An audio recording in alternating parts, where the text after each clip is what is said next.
The poem again is called Souls for Sale. It is my original poem by NadinePoetry1. Okay? Alexa, play.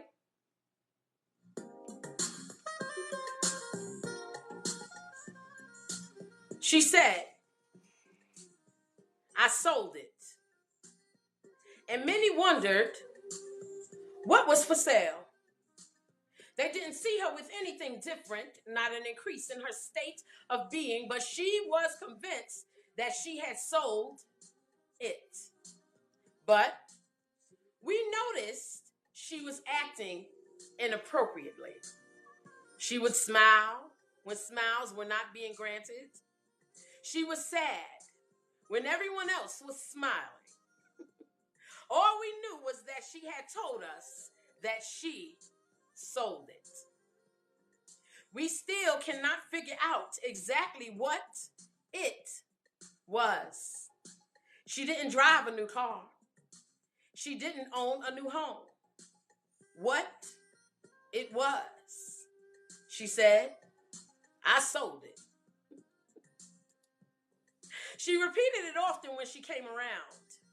All we knew was that she had got a little thin. And when she was asked about it, she said, well, I am doing it for the win because I sold it. And often we were concerned that she might have been losing her mind.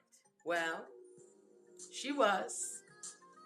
She was in a state that no one can understand but her and those that had bought whatever she claimed that she had sold. I didn't make it her bold, but it did surely take hold. As she was thin, and she thought she would win, but in the reality, she was only in the beginning of losing. What she thought she could gain from selling what she sold. Nobody understood, but she knew what it meant. She started to look a little frail. Her hair was thin. Her nails had grown long to the point that no one can manicure the situation intact. Claws, they were, as she scratched the surface of what she thought was a win. As she got frail, and then her hair got thin.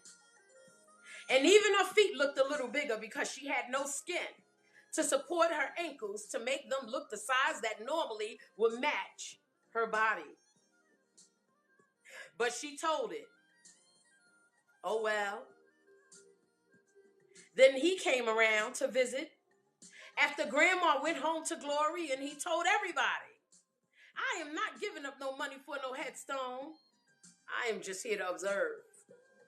I am not the fruit that fell far from the tree. I rolled all the way across the sea.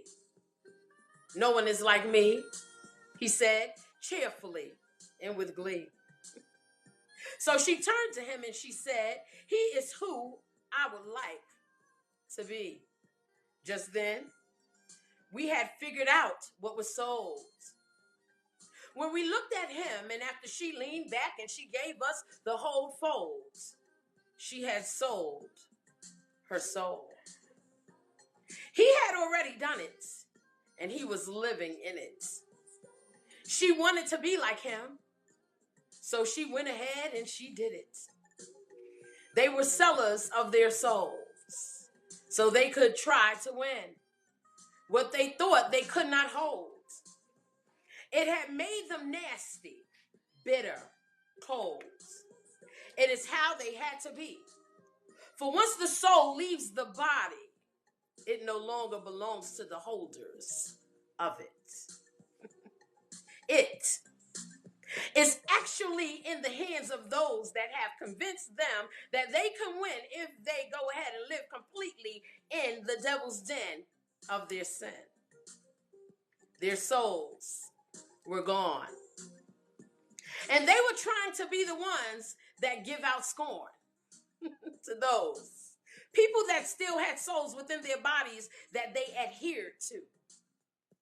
Because they knew there was an ending place for them to go to.